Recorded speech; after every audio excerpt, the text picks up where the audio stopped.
But back in the 1840s, okay, have you ever been to the Niagara River?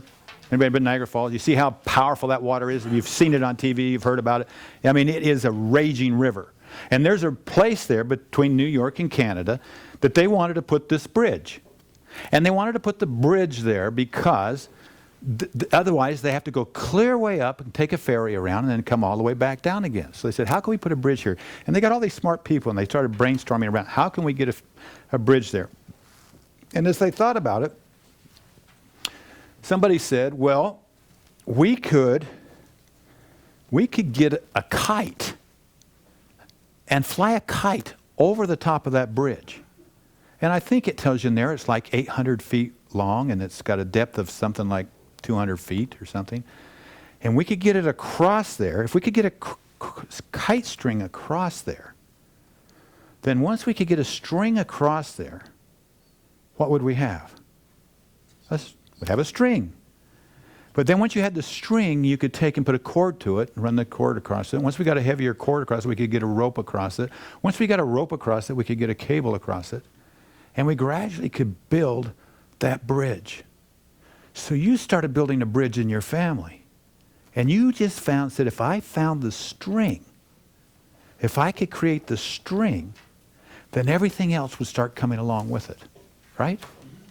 And to your surprise, now you look at the founders of this, what they did is they went out and put this contest and they made it a prize of $10 and they put out, which was a fortune in the 1840s, and said, we'll pay $10 if somebody get a kite and they could fly it across that gorge and get it to the other side. So this little boy named Holman Walsh, who at the time was only 10 years old, he went down, caught the ferry, got over on the other side of it, put his kite up in the air, it flew across, came down, got caught with an iceberg coming across and cut it. And then a storm came in. And there he was stranded on the other side, the Canadian side. He ended up spending like 8 days before he could do it again. He finally got it up again, got it over, got caught in a tree. This time they got hold of it, and they were able to pull it down.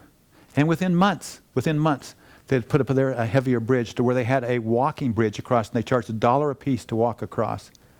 And then when they got it finally, like another 30 or 40 days, they got it wide enough they could take a carriage across. And the guy that built the bridge was so excited about getting the carriage built and getting everything done that he actually jumped in a cart with horses and started across without the rails on the side. And so he's going across the bridge. It said it made women faint and men something. I don't know. The way it was written kind of funny. But, it made them faint and men had heart attacks. But he drove it across. And now, I actually have a slide I'm not going to show you, but just imagine in your mind what the Niagara Bridge looks like. Millions of cars go over that bridge. Millions, trucks. They've got a train that goes underneath it. And we have this amazing thing that started with one string. Just one string. And if you can find the strings in your family, if you can find the strings, my proposal to you, and my prediction is at the end of the day, if we can identify for you certain strings, they're going to be unique to you. But if we can find certain strings that you can start stringing across that bridge to tie the family together, this family leadership principle that you can start putting your cord on and you're putting the weight on and that kind of thing, you will start to build a bridge that will span multiple generations, that will have a life that will outlive you, that will be something that will carry on.